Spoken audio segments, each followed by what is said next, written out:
able to, at least after this session, email it to you so that you'll have it for your convenience. But we just switched to the first slide of this morning. And by the way, we have quite a few people on the phone today. So I want to welcome you. It's very exciting. We have people from actually all over the world, local people, but some people from all over the world. So there's hopefully an opportunity for people to ask questions so that we can hear what's on people's minds. If you don't want to ask questions verbally, there's a way to just ask a question in the chat box, and we'll be able to address it and answer it, and we'll address the group. So back to the first slide, what we do. I thought I would just start with a little bit of who we are to provide a foundation for why we're here today. The school's been around for almost 50 years. We're located right out of Boston in a town called Brookline, and our mission today is really the same as our mission was 50 years ago. We are really very, very interested in understanding unconscious dynamics, and we use this understanding to help solve problems of emotional suffering and destructive action.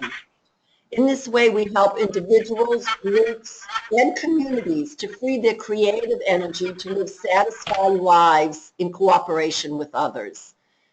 It's kind of a mouthful, but I think it really does speak directly to how we focus on unconscious dynamics, and we use what we understand of it to really help influence individual, group, and larger communities to be more successful.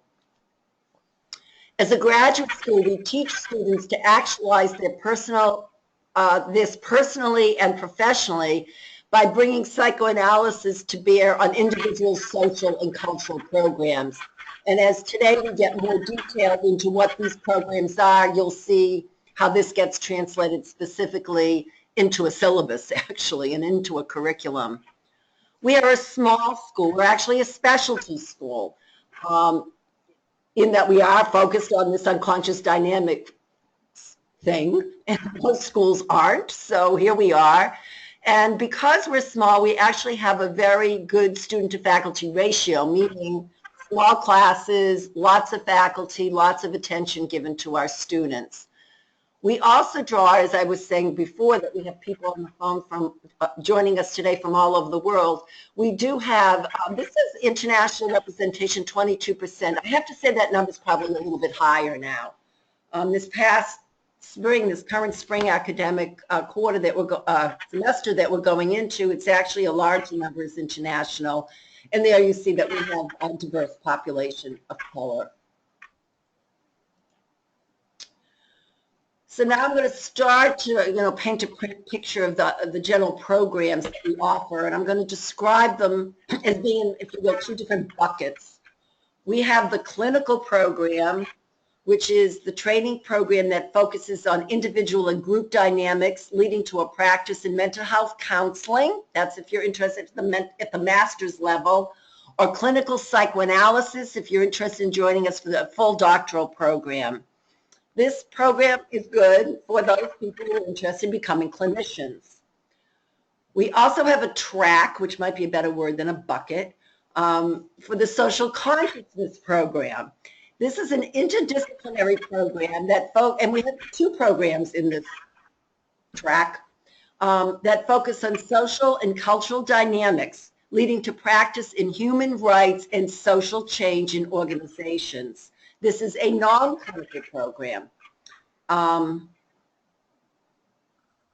even ask if people might have questions at this point before I introduce our next speaker.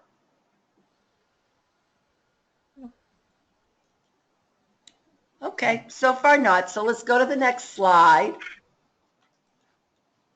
And with that, I am going to introduce you to Dr. Stephen Soltz, who is the program director of one of the programs in our social consciousness track. Hi, folks. I'm Dr. Soltz. I've been a faculty here for a long time. I actually trained here many years ago. I'm also a psychologist, clinical psychologist. I am the director of the Social Justice and Human Rights Program, which is a brand new program starting for the first time in the fall. Thank you. Also, I've been teaching for many years in the Psychoanalysis Society and Culture program. So let me first talk a little about that program. So clarify some distinction between them. I'm sorry, I changed my mind. Can I have this to go? Yeah, please. We seem to be getting somebody's food order. The Psychoanalysis Society and Culture program is a research program. It combining psychoanalytic and psychodynamic perspectives on social and cultural phenomenon with sociological, sociocultural perspectives as well, trying to integrate the psychodynamic individual level and the psychosocial level. We have in that a master's and a doctoral program. The one would need to do most of the equivalent of the master's work to be in the doctoral program there. So that, as I said, is a research program. There's courses on social theory, much of which has been influenced by psychoanalytic thinking, and on psychoanalysis. One of the unique features of that compared to other sort of social theory programs is that the students learn about psychoanalysis as partially as it is manifest to clinicians. So they're in some of the same courses with the clinical students. They get to see how clinicians think about these phenomena, which is very different than a lot of other places where there is some interest in psychoanalytic thinking, but it's mostly at the theoretical level of reading texts and only understanding texts. We want the students in this program to have we feel a deeper understanding of what the concepts mean based on both what they learn in class with clinical students, and it requires to be in psychoanalysis to have their own personal psychoanalytic experience. So then the new program, the MA in Social Justice and Human Rights, is, as I said, is created, will start in the fall. We've been working on this for the last year or so. We're very excited to have all the approvals and to have it working there. This has a little different focus than any of the other programs here. It's not for clinicians, but it's also not primarily a theoretical program. It's designed for people who are going to be engaged in social justice, human rights, social change types of activities, probably mostly in the nonprofit sector. Visualize students as people who are likely to work in nonprofits, are likely to possibly the government sector in terms of policy roles. We have faculty, for example, who run government agencies. We have someone who will do some, not on faculty, but is going to do a workshop for us, who's a state legislator, but also in grassroots social movements. So we want to teach people how to be effective in organizations and in grassroots movements. So this program we think of as being of interest to several groups of people. Recent college graduates who are interested in sort of socially relevant occupations, obviously people in the field looking for further education, people working for various nonprofit organizations, and others who are looking for ways to be effective at bringing about social change and social justice. So we'll be teaching fundamental principles of social justice, their basic backgrounds in social theory and understanding of social structures and how they affect people, but also a major change on effective change strategies, from lobbying to building grassroots movements to how to help change attitudes of people. There's an emphasis on their unconscious and irrational influences on social behavior. I don't think anybody who's been through the last year of the election in our country can deny that that there are a lot of irrational factors that are involved in understanding what's going on in our country. And by that, I do not mean just the Trump phenomenon, but I think we've seen throughout the election. And so we want to help people understand that in addition to understanding more traditional perspectives on social justice and human rights. So we'll cover a wide variety of different issues: gender, race, psychopathology as a social phenomenon, and obviously social violence and social systems. And as I said, we want people, this is a very practical program designed to help people become effective leaders in social change efforts. Visualize people, as I say, in nonprofits, in government sector, and possibly in the corporate sector, for example, working on issues of increasing diversity in corporations and helping people to adjust to that. Okay, I'm the program director.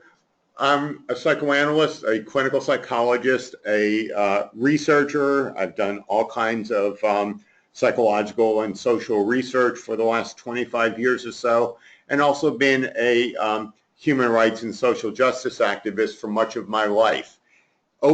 Just to let you know a little about me, over the last decade, my life kind of got taken over by attempts to challenge and stop the turn toward using torture as a tool of national policy at Guantanamo and by the CIA.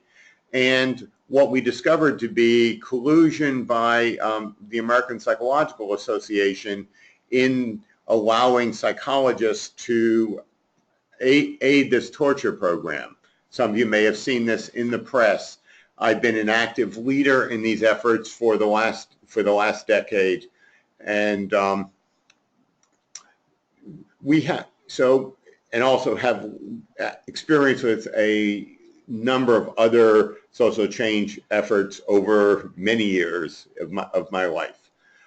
We have a very experienced, we have a seasoned psychoanalytic faculty from the school who will teach principles of unconscious individual, group, and organizational dynamics.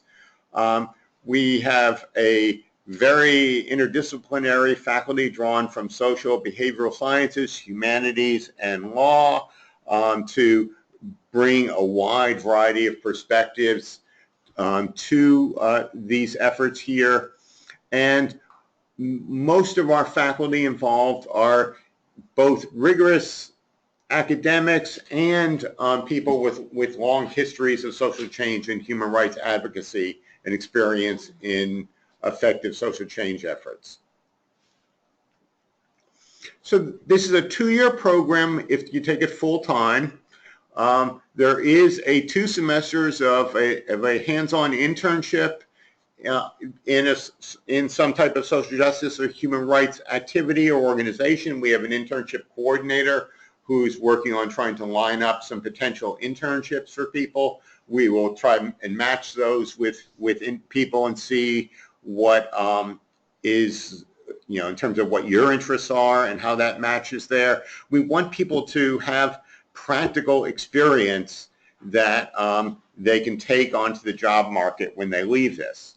There's also a experiential group experience that you'll have during the time where the class will have a group kind of therapeutic type experience, which will allow you to see in vivo how individual and group psychodynamics can interact.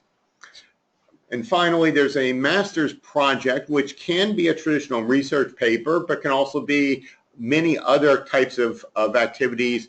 Could be a proposal for a pilot program or a video or film illustrating social justice advocacy. Again, this is also something you can take out into the job market to show potential employers your skills and your involvement here.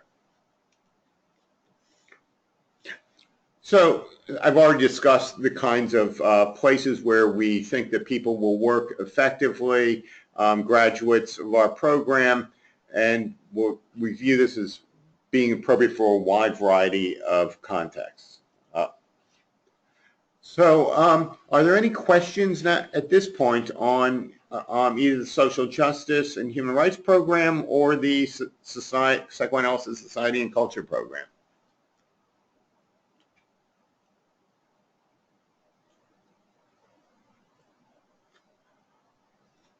Okay, well then, turn it back to.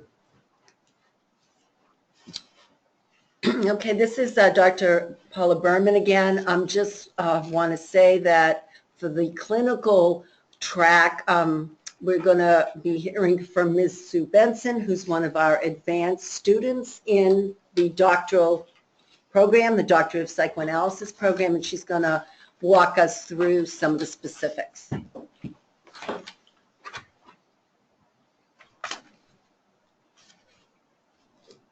There's one question we should answer at this point. Is this for the social justice program or all the programs? The question is, are any of the programs offered online? So that, one second. The only blended program we have is for the accelerated doctorate, and I believe there is somebody on this webinar who is interested in the accelerated doctoral program. That is a blended program where some of it is done remotely, some of it does require some time here at the school, but that is the only program that we offer in this format. Okay. So you can keep the questions coming as you're thinking of them and as I go into some of the clinical programs. So as Dr. Soltz had said, we are very excited about the new social justice program that we are rolling out in the fall. And as a student here, I'd like to also talk about the excitement in terms of some of the clinical degrees that we've been offering for a number of years. As Dr. Berman says, we've been around for a long time. So first I'll start with the master's program. We have two different masters, but I'm going to start with the one that is more license eligible. I think it has the most utility for most of our students at this particular point in time. So we do offer a master's in mental health counseling, which leads to the license. I think people is more commonly known as the LMHC, the Licensed Mental Health Counseling degree. And it's a very practical, and it's a necessary degree if you want to get third-party reimbursements and bill insurances. So we have done a lot of work in making sure that our curriculum is meets the state requirements and is completely inclusive of everything that you need. So if you follow the instructions and you keep accountable to the courses as they're outlined, you will be able to sit for the exam. So we will position you for all of the things that you need, which is pretty good. And I think there's about in the state of Massachusetts, there's probably about 20-odd other masters in counseling, mental health counseling degrees. But I think the way that we distinguish ourselves is that we have a psychoanalytic bent towards all of our teaching. We are an institute, and psychoanalysis is what we do best, and we are going to infuse all of our classes with that kind of thinking and that kind of theory and that kind of specialization. So I think that you will not get the degree of that or the intensity of that anywhere else. You will gain you get supervision, you have all kinds of clinical experiences, and you get this clinical experience very early and in a very saturated way.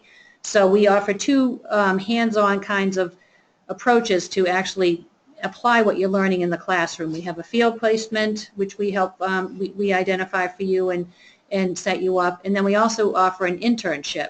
So you are getting two of these practical experiences, and you're also getting them much earlier in your training than some of these other programs are offering. So that we think is a very important aspect of things. And you are also going to have just the psychoanalytic specialization in and of itself it offers a lot of in-depth work. You're dealing with the populations of very primitive patients that you're sitting with, and you're going to be exposed to many things that you probably never experienced before. So you will have had a lot of support. You'll have supervision in group settings at the start, and that will lead eventually into individual supervision. But at the start, you work with small groups, 2 to 3 students with a supervisor who is often in the field themselves doing this work. You know, our staff does not, our faculty does not get far from what they really love to do and what they've been doing for many years. So if you are also, I want to just highlight there's 2 special sort of specializations, I guess, tracks that are within the Masters in Mental Health Counseling, and that one is the addictions counseling and one is work with children and adolescents. If you do decide to use the addictions track, this will lead you right into the LADAC, which is the Licensed Addiction Counseling. I believe it's a license, and sometimes we talk about it as a certificate, but it is a license. I know there's 2 levels to that, but this will lead you to the LADAC 1, and that's a very, very good extra credential. So I think this program does a very good job of incorporating all of the things that we sort of see on the landscape of counseling and what is valuable training for our graduates to go out and face the world. And I think we give you a real bang for your buck in terms of everything is available. And the more you want to learn, the more you can learn. And you really come out with a pretty comprehensive background and preparation for some of the things that you're going to see. And again, all infused with the psychoanalytic type of presentation. So, any questions at this point? We have 2 questions that have come up. One is for Dr. Schultz. Should we finish? Well, do you want to jump in? I guess we can take the live questions if you want to answer that. We encourage questions, so keep them coming, and if you don't mind, we'll just bounce back and forth a little bit.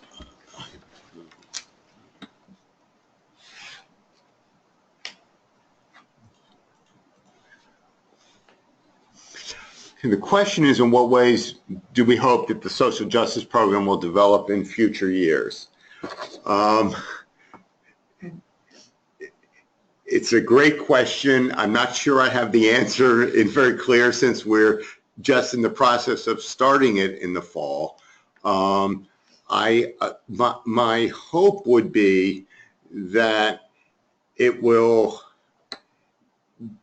gain in that as it moves along, and as we produce graduates who I believe will do great things in the world, that the program will gain in stature and status. I would, for example, like it to become something like a master's in public health, where there are many people with major degrees in other professions. For example, a number of medical doctors and or psychologists, for example, or nurses also get a master's in public health because it broadens their understanding of the issues that they're dealing with. Another thing I'll say about developing is that I want it to become a program. We would like this out of the program, the school to become a center that will help promote social change efforts and particular some of the expertise that we have here more broadly would become a resource for others in the field, a base for research and for advocacy efforts that will go beyond what we're going to teach in the master's program. So those are the 2 thoughts I have. At this point, it is possible, we've had a lot of questions about the distance learning option. That won't be there for a while. First, we've got to get the program established. We also want to see how that works for the accelerated doctoral program, which is using it. But it is possible in the future that there might be a distance learning option. I know I had questions from colleagues in other countries who would like it to have a distance learning option. Okay.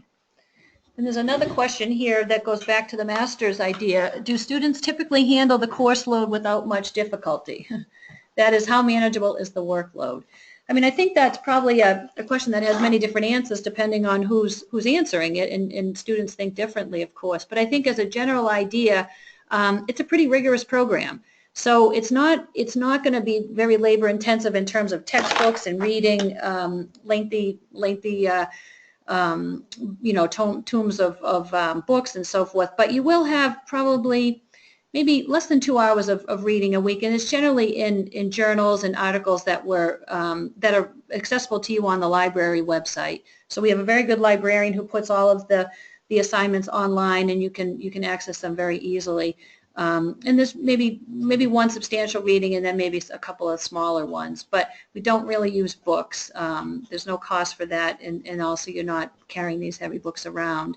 But in terms of the classes, you can do this the way you want. You can be a full-time student, which generally people can take 4 classes, give or take, and that is a very heavy load. Or people can part and parcel that out and maybe start with 1 class or take a couple of classes and be more of a part-time status.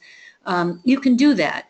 But I think if you want to do this, some people, if you do this in a full-time way, you can complete this program in 2 years. That is a very, very optimistic and positive approach, but it's going to be very rigorous, because I think what the demand that we maybe see as the primary is the interpsychic demand that you're going to be encountering. I mean, because of the psychoanalytic focus, we're working with patients on a very deep level, and we're also looking at trying to understand ourselves in further ways. So when you're sitting with these patients, things are happening to you as a student that you're probably unfamiliar with, and it's confusing, and you have supervision, and you deal with your classmates, and you talk this all over in the classroom in terms of a process teaching way. So while we're reading theoretical ideas and having stimulating intellectual conversations, we're also being pulled in this sort of way interpersonally that is happening for us, and that I think is the bulk of the burden. And it's a burden, but it's also a pleasure of sorts, because you're really stretching yourself in many ways that you maybe never have, and I think that really is indicative of the growth that people experience here and the training that you're getting. So should I take this next one? I'm going to hold this one just, maybe we won't. So this is a person talking about the doctorate, and I didn't really talk about that yet. So I wonder if I could just hold that for a minute and maybe just finish up a little bit on the master's degree, and then I'll talk more about the doctorate as we go, and I know being mindful of the time. So that is our clinical master's degree, and again, more questions we can get to upon finishing. But the other master's degree that we offer is just a straight master's in psychoanalysis. This does not come with any link to the license. You are dealing with similar classes. You are still having a psychoanalytic focus. You're dealing with supervision and learning about yourself in many new ways. But it's a basic preparation for the doctoral program. These people, for the most part, are not interested or don't need the license. And you might say, why would that be? I think historically some of our masters in psychoanalysis students have come from they're international students coming from different places, and they might think about returning to their countries upon finishing, and they don't require a degree to do some of the work in their homelands. Sometimes people do change their minds. I won't get into a big rigmarole about some of the changes, but it has been happening that people might begin in the master's in psychoanalysis and then get concerned that they need a license, they are going to stay, or they do want to have third-party reimbursements. And we can find ways to, through the CAGS program and some other kind of some other ingenuity, and get people on the track to get their licenses. We do want to try to meet everyone's needs, and sometimes you start programs like this, you don't really know what you really want, and upon further exposure you do become a little more clear. So that is probably the whole of it with the master's in counseling. The next thing I'll mention is the CAGS. You see there, CAGS, that stands for a Certificate of Advanced Graduate Study, and that is a person who would consider that program as someone who already has a master's degree in a related field. So you might, for instance, I have a master's in social work, so I could have come in and started with the CAGS because I already have a master's degree. I don't need a master's in mental health counseling, but I want more training. So you're going to develop even more clinical expertise about yourself and working with these populations. So if you came to this particular spot in the training, you perhaps would have something known as advanced standing. We would look at some of your transcripts, see what you have done on a master's level, and see what we could give you equivalency for, and to give you kind of a bump up into the doctoral program. It's slightly confusing because we have 2 levels at the school, and there's a level A and a level B. Level A is the master's, and level B is after reaching some preordained requirements, you are then beginning the research track of, you're going to write a dissertation later on, and you're going to be doing, again, more in-depth training, but you're going to be on the doctoral track. But the first 2 years of the doctoral program are, in essence, the 2 years of the master's program. And I won't confuse you any further. I'll just put that out there for that information purpose. And just back to the CAGS for one more moment, there is 2 tracks to that. There's a psychoanalytic psychotherapy, and then there's also the CAGS and the child and adolescent intervention. And they have, on the website, it gives some pretty detailed information about some of the criteria and some of the differences in how those programs operate. The CAGS is a kind of a, it has a lot of utility. We can use that as a way to bridge many different kinds of courses and pathways. So you might have some questions on that. Maybe we can go over afterwards. So again, I guess I would end with the doctoral, and this would lead into that last question, the Doctor of Psychoanalysis. This is a program, this will be the final part of your training. But this is, again, it doesn't get any easier. I think you get more curious. I think you get more interested. And at this point, maybe it's sometimes you're too far down the road to turn back. But it is a very, this is a program that I'm in, and it's a very gratifying program. And I think it's, again, like nothing else in the country. So that's, I think, why we have all of these international students. They search us out. They find this opportunity, and they up and move. So it's pretty impressive to have such the diverse student body that we have. But this particular program is the only program, if you graduate from the doctorate in psychoanalysis, you will become a certified psychoanalyst. Back before we had the doctorate, the furthest you could go was to get a certificate in psychoanalysis. I think, what if we had the doctorate for 10 years, maybe, give or take? So once people were, some of the people that were already certified psychoanalysts then also wanted to have this doctorate degree once it became available. And then again, it's a pretty prestigious thing in that in terms of us being, I think, the only degree-granting school in the country that offers this doctorate in psychoanalysis. So again, you will gain more in-depth training, and your clinical experience will be enhanced further as you go along. Just to clarify, we have the master's program, we have these CAGS programs, and you will be a trained person at the level that you're at, and you will be psychoanalytically informed. But you, however, cannot really call yourself a psychoanalyst. You practice psychoanalytically, but the only place that you can become a certified psychoanalyst is if you earn the Doctor of Psychoanalysis degree. So I hope that's a little bit more clear. I'm going to take this question. Thank you for your patience. So this question says, I am interested in the doctorate program. I'm a graduate of BGSP, New Jersey MAP. I forget the acronym for that, but that is the acronym. I can't think of the full word. But if I am in another school for my certificate in psychoanalysis, at what point can I get started with the PhD program? So that would be the accelerated doctorate, right? Once the certificate's completed. Okay, so I'm not sure if you could hear that, but upon completion of the certificate, then you could enroll in the accelerated doctoral program. So those are students that have earned the certificate as a psychoanalyst, and they now are a little bit sort of jumping over some of the other prerequisite things that they already have absorbed, and they will follow that track. They still have to write a dissertation, and they also will be furthering their knowledge. So that is also the part of the blended program. It's offered in a blended format. Mm-hmm. And the reason for this is obviously if someone's in New Jersey or someone is coming from a greater New England state. We've had people from Michigan, I think, in the program prior. We've had people from New York. And we understand the strain of commuting. And I think we've done, it's kind of a dual-edged sword. We've done well to try to meet the needs of the students, and we can understand in this day and age of technology that, you know, why can't we do some of this stuff online? And we try to do that as best we can. However, maybe the consideration that we think of also is that this program is very person-centered. So to be together in the same room and to have these experiences in the actual presence of each other and with supervisors is really something that you can't trade off too much. I think it would dilute really what the whole crux of the matter is here. But again, in this society, we're trying to make sure we can meet, without compromising what we really believe in. We're really trying to meet the needs as best we can.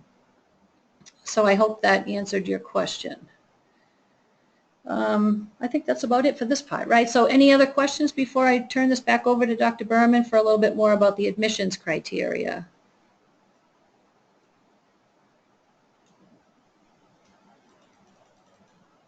No? So, excuse me, I missed this one. I'm interested in the Master's in Mental Health Counseling, specializing in child and adolescent work. If I become licensed in Mass, would it be applicable in California? Well, that's also a very good question. And I think each state, I mean, some states have reciprocity, which means that there is a more reciprocal way to equivalate, I just made up a word, to make the training equivalent to what you've gotten in a different state. But I don't know if I can answer that fully confidently without knowing all the regulations. So that's something you probably would have to look into a little further. And it would probably take some doing. But I don't think that it should deter you. Sometimes people are going to move. They come to Boston for training, and you can move and have some sense that your degree is going to translate. You might have to do some extra classes or some other sort of things that meet their criteria. Maybe they call them different things, and maybe they have an emphasis on something more or less than we did. So it wouldn't preclude you from getting a degree here, but you would have to do some other work to see about the equivalency. Okay, so with that, I guess I will turn that back over to Dr. Berman. Thank you. Thank you, Ms. Benson. Sure.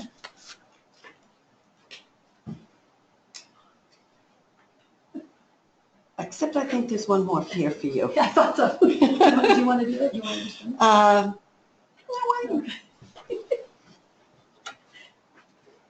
not? In my excitement about the program, I forgot to tell you a little bit more about it. So this is, and I might have touched on some of these things, but just to give it a little bit more in summation.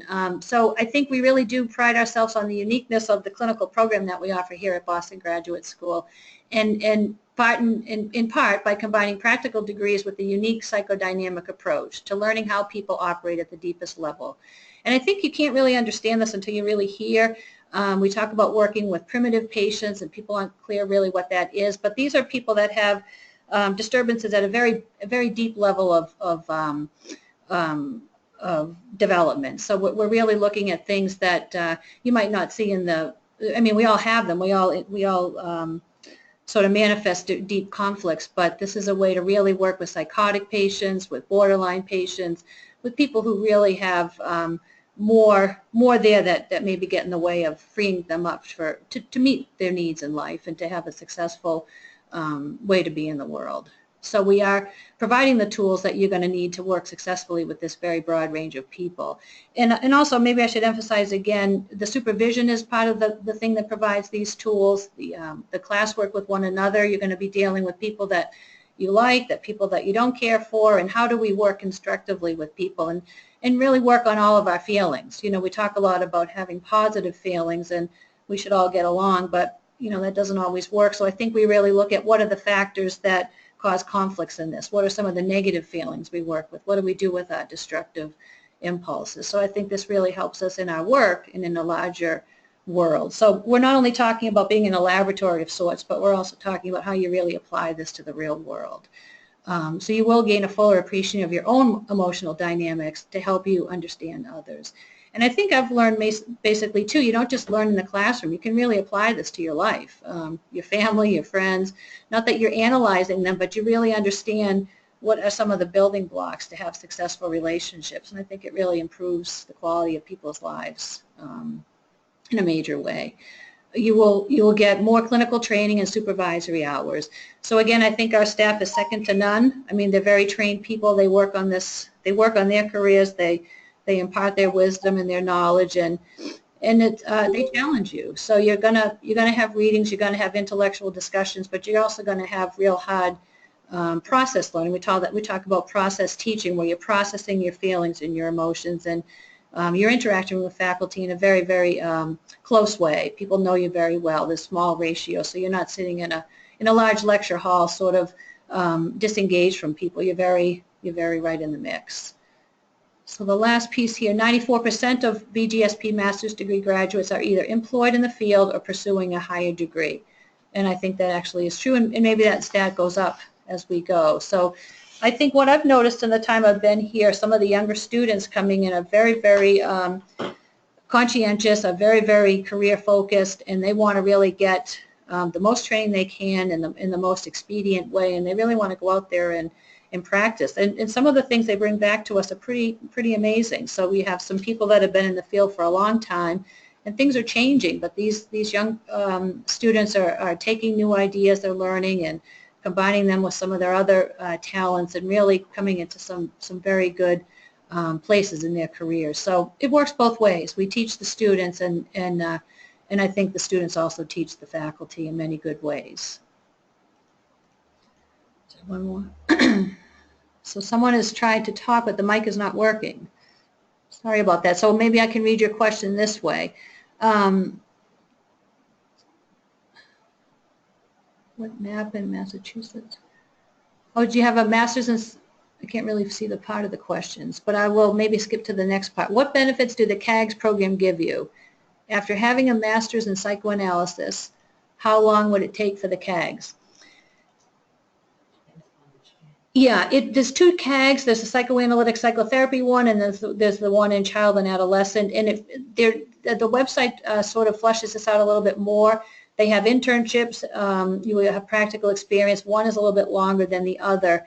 But it gives you a jump up. So you can come in as, if you already have a master's, you just have a little bit more further status, and you can, if you continue on to the doctoral program, that's sort of a bridge to that as well, or you could end with the CAGS. I mean, that is a degree as well, and you don't have to get the doctorate. So I'm not sure if that's specific enough for your question, but that's sort of the gist of it.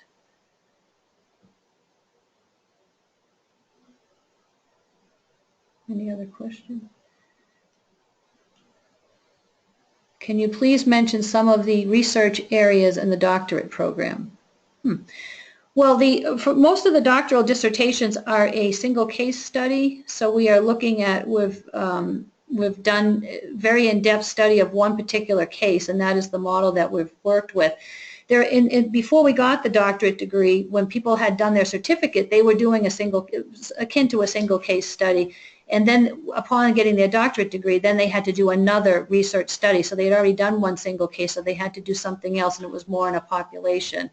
And I think there was a variety of topics. It's really whatever is of interest to you. You come up with a research question and you pursue it. I think we had one graduate had done something on soap operas and the psychoanalytic underpinnings of soap operas. So that's sort of on a lighter note, but I mean, I think of course, some of the titles escape me, but I think we have done a broader range of that. But for the most part, the typical doctoral student for today is doing a single case study. And so those are patients that you've been working with. It might be on psychosis, it might be on borderline, it might be on any number of clinical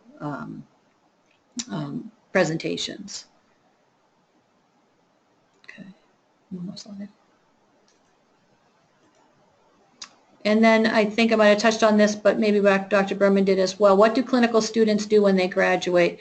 I mean, I think my answer is they can do anything. They can really do anything that they want. There's so much application to this. But the main sources of employment are clinics, hospitals, people develop private practices. We have school-based programs that we funnel students in their training, and often they direct programs after that. We've had some associations with schools in the communities we work very closely with. They continue their training to the doctoral level. So again, all this infused with psychoanalytic ideas, so there's always an ever-present landscape that's challenging some of these ideas that we bring back to the classroom and that people are talking about in their lives. I mean, how many, as Dr. Soltz mentioned, the election, I mean, in my own private practice, many people talking about that in a very different way and many feelings aroused. So there's never an end to what you can do with this kind of thing. And their supervisors are out there doing the same kind of thing you're doing. So I mean, there's groups, there's all kinds of ways to bring people together to talk and discuss and think about what's happening in their larger world. So I think that is finally it. So and I mentioned just about the clinical faculty, and so I won't reiterate that. But all very present and finger on the pulse. They're not sort of past in their careers and just doing this sort of administratively. They're really staying the course and using their expertise, and again learning from the new things that we're doing out there. So thank you, and here will be Dr. Berman to just go over the admissions criteria.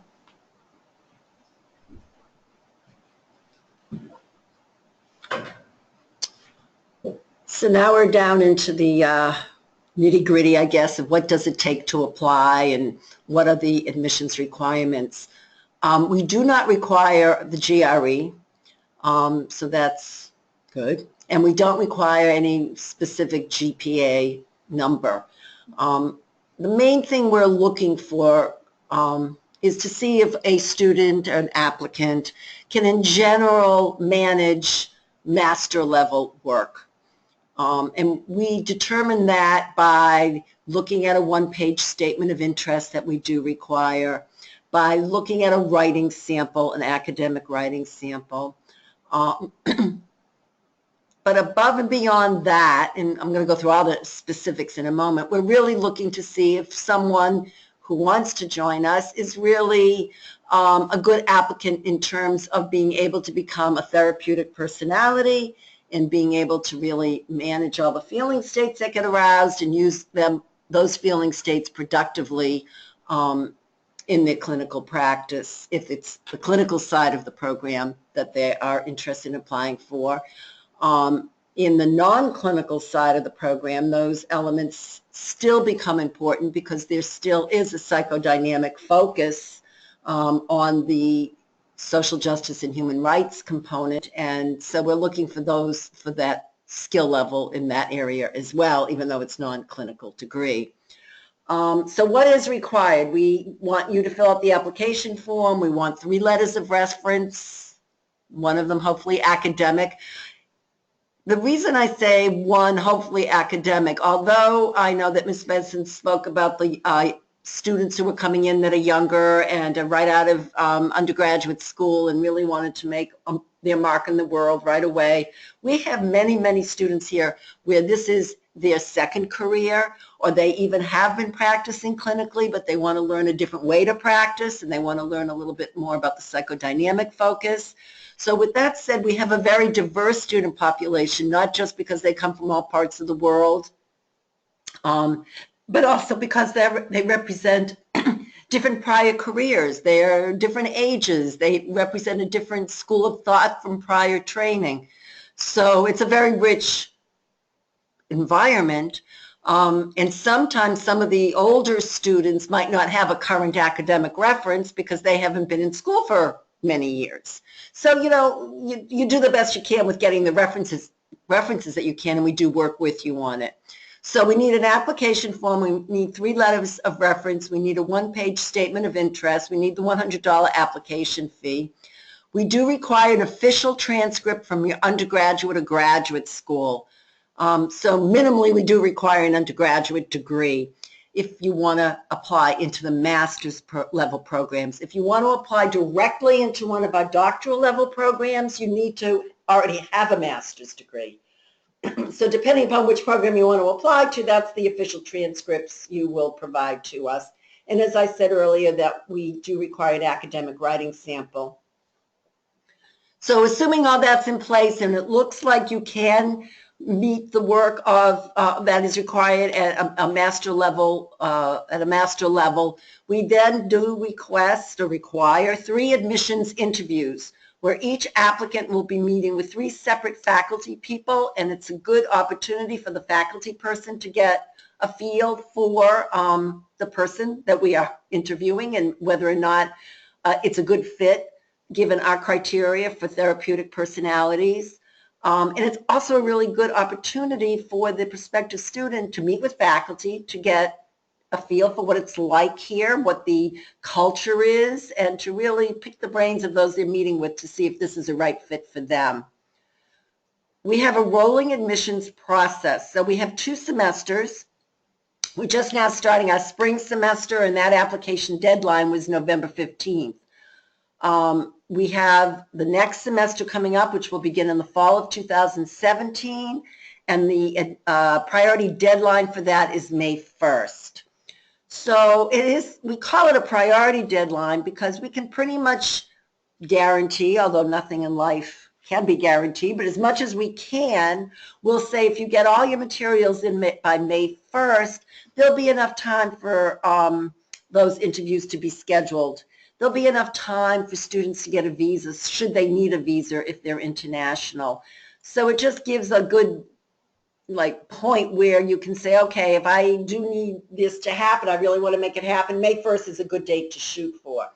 But you can submit your materials before May 1st, and we will, once they're in, once all the first paper materials are in, once they're a complete package, then we will work with you. We'll get back to you at that point.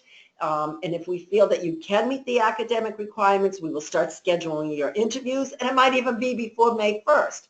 We start working the process as soon as your materials are in. If you submit after May 1st, well, we'll start working with your materials then.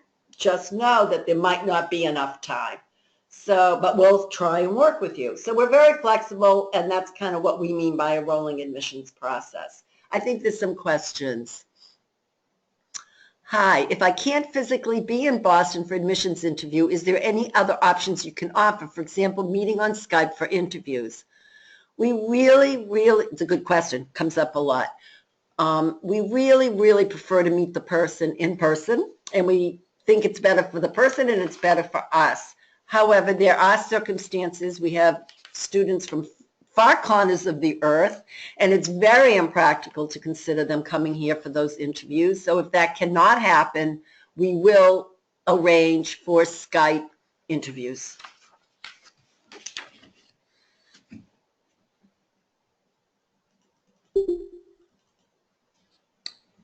Is there another slide?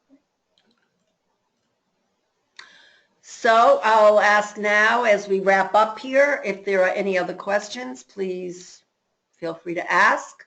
But as you think about what we all brought to the table today and the questions that were asked and the presentations that you heard, and you have more questions, I strongly encourage, if you're interested in the clinical programs, to contact me. There's my phone number, there's my email. I can set up one-on-one times to meet with you here personally at the school if you're local, or if not, we can set up some time over the phone, or feel free to email me. Can also talk with Skype with other members of the admissions team. I know Ms. Benson's available to talk to prospective students. And we have other members of the admissions team who are in the middle of the master's program. They're in the middle of the getting their license, all types of configurations. And if one of those seem to be the type that you want to specifically speak to, we can arrange that. Also, we have students here from different parts of the country, and the world. So if you are from a different part of the world or country and want to talk to someone who might be very similar to you geographically and relocated here and want to hear about what that was like, we can connect you to those people. And I want to say we do have a lot of events going on at the school. And if you are local or you're going to be in town, please feel free to attend one of them. Most of them are free. Come on, stop by. We'd love to meet you. Another question. Could you explain a little bit more about the academic paper for the admission? So we do require a writing sample. And this is something that we don't want you to have to put too much effort into. We would like to see something maybe you've already written. If you've written a paper for another class, we'd like to see it. If you already have a master's and you wrote a thesis, you could send us part of that. It's really for us just to get an example of how you write. And if you feel you don't have an example currently that represents you, you could write about something that is of interest to you and put that down on paper and submit that. But as you get closer to the application process, we can talk to you about what you might already have. And if that doesn't feel comfortable to you, we can help you get something that you want to use and get you to that point.